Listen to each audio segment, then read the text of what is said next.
అల్లూరి సీతారామరాజు జిల్లా రాజమొమ్మంగి మండలంలో కిరాబు పంచాయతీలో కేంద్ర ప్రభుత్వం విడుదల చేసిన 38 కోట్ల నిధుల నుంచి పంచాయతీ భవన్ నిర్మాణానికి శంకుస్థాపన చేసి అనంతరం లబ్బర్తి పంచాయతీలో గల మొల్లెమొట్ల గ్రామంలో కూడా అంగన్వాడీ భవన్ నిర్మాణ శంకుస్థాపన చేయడం జరిగింది. తదుపరి మీడియాతో మాట్లాడుతూ అతి త్వరలో ఈ కిరాయి గ్రామంలో ఆనకట్టు నిర్మాణం జరుగుతుందని, అలాగే త్వరలో జరిగే స్థానిక ఎన్నికల్లో ఉమ్మడి కూటమి ప్రభుత్వ అభ్యర్థులను గెలిపిస్తే గ్రామ అభివృద్ధి సులభతరం అవుతుందని రాంపచోడవరం ఎమ్మెల్యే మిర్యాల శిరీషాదేవి మీడియాకు తెలియజేశారు.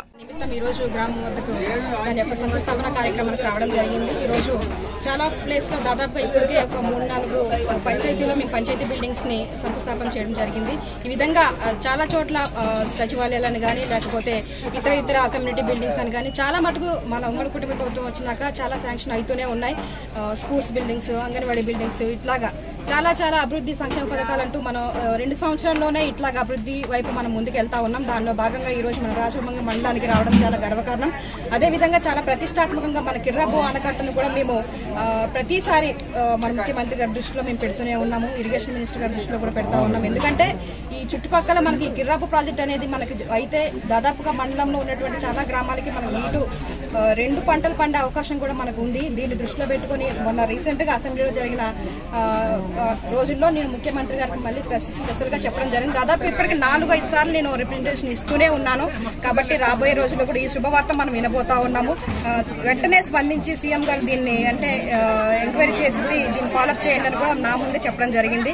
కాబట్టి మండల ప్రజలు ఒకటి గమనించాలి, మన కూటమి ప్రభుత్వం వచ్చినాక ప్రజలకి ఏ విధంగా మేలు జరుగుతుంది, ఎటువంటి అభివృద్ధి జరుగుతుంది అనేది ప్రజలందరూ గమనించాలి. ఇప్పటికే దాదాపుగా సూపర్ 6 పథకాలు అంటూ అదేవిధంగా జీఎస్టీ కూడా మనం ఎంత మాత్రం తగ్గిందన్నది కూడా మేము ప్రజల యొద్దకు తీసుకెళ్తా ఉన్నాం. అదేవిధంగా రేపు ఆటో సోదరులకు కూడా శుభవార్త మేము తెలియజేయబోతా ఉన్నాం.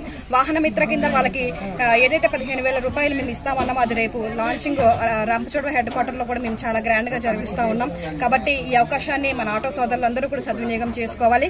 రాబోయే రోజుల్లో మండలాల్లో ఉన్నటువంటి మన రంపచోడవరం ఉన్నటువంటి 11 మండలానికి ఏదైతే కొరతలు ఉన్నాయో అవన్నీ కూడా మనం ముందుకి ప్రభుత్వం దృష్టికి తీసుకెళ్లి దాన్ని పరిష్కరించే మార్గంగా ముందుకు వెళ్తా ఉన్నాం. కాబట్టి ప్రజలు ఒక్కటి గమనించాలి, ఎందుకంటే గతంలో ఉన్నటువంటి వైసీపీ ప్రభుత్వంలో ఉన్నటువంటి నిధులన్నీ దుర్వినియోగం చేశారు.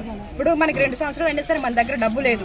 నిధుల కొరత వల్ల కేంద్రం నుంచి అప్పులు తెస్తా ఉన్నాం. ఏదైతే హామీలు ఇచ్చినామో హామీలు నెరవేర్చుకుంటూ ఒకటొకటిగా ముందుకు వెళ్తా ఉన్నాం.